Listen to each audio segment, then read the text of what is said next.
Le Grand Matin Sud Radio, 7h-9h, Jean-Jacques Bourdin. 8h24, Maxime Trouleau, Lucie Castet vous a intéressé. Oui. Bien, elle a fait parler d'elle hier. Elle est toujours candidate du NFP à Matignon, toujours. Elle le dit d'ailleurs. On est sûr ou pas? Elle l'a redit hier soir. Bon, parce que j'entends plus parler d'elle par les caciques du NFP, Nouveau Front Populaire. Elle veut régulariser tous les sans-papiers. Oui, écoutez, elle était en débat hier sur BFM TV. C'était quand même un peu confus, Jean-Jacques. Elle évoque donc tous les sans-papiers avant de dire « faut que je regarde davantage » et parle ensuite des migrants. Écoutez. Ma question, c'est est-ce que vous étiez pour la régularisation de tous les sans-papiers? Pour une régularisation des sans-papiers, oui. De tous les sans-papiers? Il faut que je regarde davantage, mais plutôt favorable à ça, oui. C'est-à-dire tous les sans-papiers ou seulement ceux qui travaillent ou... Tous les sans-papiers. D'accord, donc même ceux qui ne travaillent pas? Oui, ce que je dis, c'est que les migrants sont stigmatisés en permanence. Ce sont des gens qui contribuent au fonctionnement de la société, ce sont des gens qui payent des impôts, qui font fonctionner la société. Par ailleurs, on l'a vu lors des débats sur la binationalité et sur la préférence nationale, on a vu à quel point ça mettait en difficulté le secteur économique que le Rassemblement national stigmatise à ce point et déclare vouloir écarter les étrangers du travail en France. Mais c'est...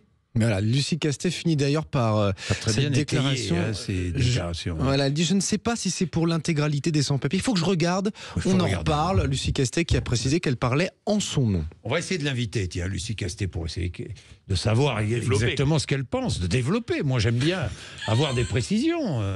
Qu'est-ce que vous en pensez, non? Qu'est-ce que vous en pensez, Maxime Liédo et Jean-François Kelly? Jean-François déjà, elle parle en son nom et elle est toujours candidate, dit-elle, à Matignon. Donc oui, mais quelle est la position du Nouveau Front Populaire là-dessus? Elle est diverse. La France Insoumise est pour une régularisation massive, oui, c'est clair. Au moins, c'est une position claire. Mais que disent les autres formations, dont le Parti Socialiste? Je pense qu'ils sont, chez les socialistes, sur une position plus mesurée, c'est-à-dire plus réaliste. C'est-à-dire il y a ceux qu'il faut régulariser, qui travaillent, effectivement. Il faut faire preuve d'humanité et qui contribuent à la richesse de la nation. Et puis il y a ceux qui n'ont pas vocation à rester sur le territoire. C'est un sujet au cas par cas, si je puis dire. On ne peut pas généraliser de la sorte. C'est ce qu'on appelle l'immigration choisie. C'est ça.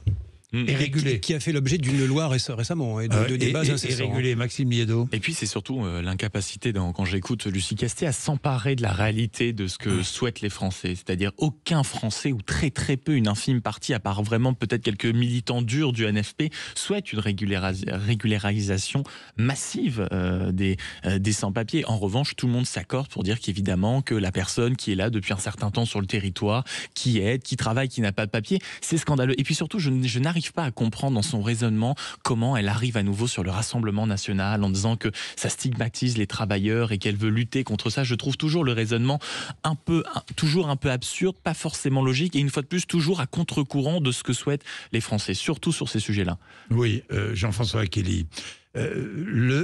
Puisqu'on parle du Rassemblement national, Michel Barnier a-t-il été obligé d'appeler Marine Le Pen pour lui présenter ses excuses, finalement? Il lui a présenté ses excuses. C'est le minimum. Non, mais c'est de la politique. Il est sous la pression d'une censure possible, rapide, de la part du Rassemblement national. Ce gouvernement est sous pression du RN et de Marine Le Pen.